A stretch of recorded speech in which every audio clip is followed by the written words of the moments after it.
Hi everybody, welcome to my inner sanctum. My name's Adam Courtenay. I've just completed this book, The Ghost and the Bounty Hunter, but you may also know this book. This is the book I wrote a couple of years ago called The Ship That Never Was. I'm here today because we're all suffering under this coronavirus problem, and they asked me to do a video, and I think it's good for you to see a little bit about my life. This is where I wrote it. This is my study right here, and we'll show you around a little. There's not much to say except here's my mascot here, Polly. There's a picture of her up there. Polly's the one who had to endure a year of me doing all this. This picture here of my father and my mother, Bryce and Benita. That's in the Loire Valley back in the 80s. I think he was around about the time he was just about to start writing himself. He sort of left that holiday and decided he wanted to write after that.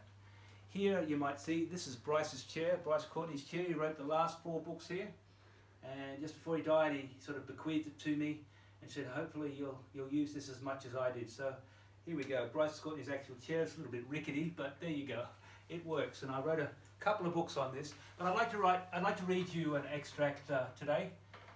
It's the very beginning of the book. It's about the first time Europeans saw William Buckley, the giant. And I hope you find it interesting because William Buckley was something of an enigma. I shall start with the prologue right now.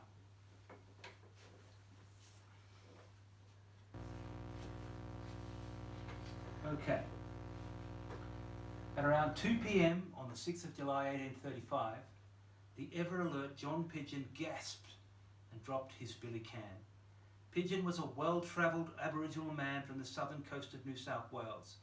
He had worked for the wealthy grazier John Batman in Van Diemen's Land for nearly a decade, travelled and walked with many tribes throughout the continent, and lived with the Palawa and European settlers on the coast.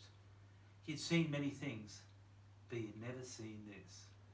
A giant appeared at the far end of the camp. He was so clearly a white man, and so clearly not. He was the tallest and most powerful human Pigeon had ever laid eyes on. He was middle-aged, his complexion ruddy and sunburnt, his grey beard falling below his chest. He held his gaze on the 8 men in camp with just the slightest hint of suspicion. The man was shoeless and dressed in well-worn possum skins. In his left hand he carried a giant mongail, a double-barbed spear 10 feet in height, the most feared of all weapons. In his right he had a waddy or club known as a kudgerong, designed to strike opponents on the head. At his feet he had a number of boomerang-shaped wonging, the first recourse in battle, designed to break legs and inflict heavy wounds.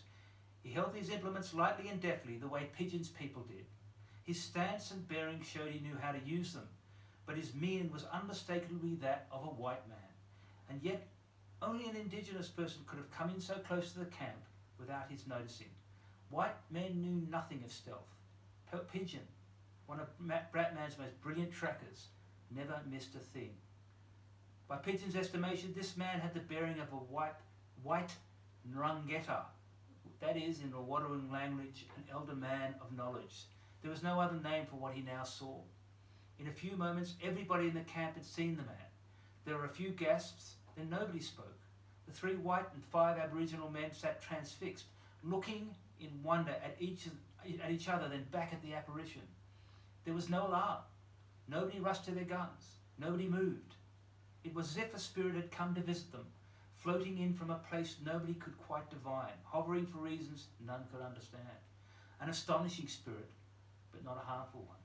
The giant betrayed no emotion. Soon he sat at the edge of the camp, not far from where Pigeon and his men had set up their tents.